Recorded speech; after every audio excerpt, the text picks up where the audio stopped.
মমতার সভা শুনতে এসে সোনার হার খোয়ালেন মহিলারা। আজ কৃষ্ণনগরে সভা করতে এসেছিলেন মুখ্যমন্ত্রী মমতা বন্দ্যোপাধ্যায়, আর সেখানেই মুখ্যমন্ত্রীর ভাষণ শুনতে এসেছিলেন। সেখানে চুরি হয়ে যায় একাধিক মহিলাদের সোনার হার, আর তারা কান্নায় ভেঙে পড়েন। ঠিক কি জানাচ্ছেন তারা, শোনাবো আপনাদের।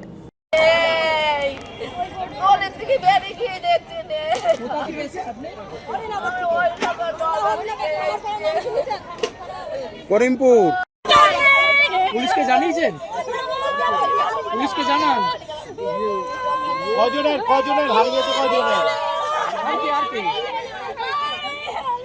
দিদি আপনার কি হলো দিদি? এবং সব চোরেরা যদি এক জায়গায় জড়ো হয়, নদিয়ার সব চোরেরা এক জায়গায় জড়ো হয়েছে, এবার তাই জন্য চুরি গিয়েছে। এটা নতুন তো কোনো ঘটনা নাই, একাধিকবার ঘটনা হয়েছে। পঞ্চায়েতের নিজেদের দলের প্রার্থী কী হবে সেইটা নির্বাচন করাতে স্বয়ং যুবরাজ গিয়েছেন, এবার সেখানে তো ব্যালটের বাক্স চুরি হয়ে গেছে। আজকে মমতা বন্দ্যোপাধ্যায় যেভাবে দাঁড়িয়ে প্রকাশ্যে প্রতিটা কথা মিথ্যে কথা বলেছেন, নদিয়ার সম্বন্ধে যা যা কথা বলেছেন মিথ্যে কথা, নদিয়ার জন্য একটা কাজ করেননি। বলছেন 1 লক্ষ কিলোমিটার নাকি রাস্তা তৈরি করে দিয়েছেন। কোথায় রাস্তা তৈরি করেছেন? কোন মুসলিম তীর্থের কথা বলছেন?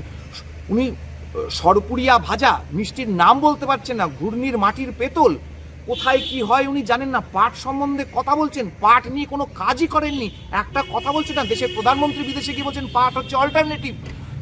আইটি পার্কের কথা বলেছেন, কোন কর্মসংস্থানের কাজ করেছেন? আজকে ছেলেগুলো বিউটি পার্লারে কাজ করছে, আর এখানে ওখানে সেখানে কলকাতা ছুটে যাচ্ছে, টিউশনির কাজ করছে, কোনো চাকরি নেই কৃষ্ণনগরের জায়গায়, একটা কলেজ নেই পর্যন্ত।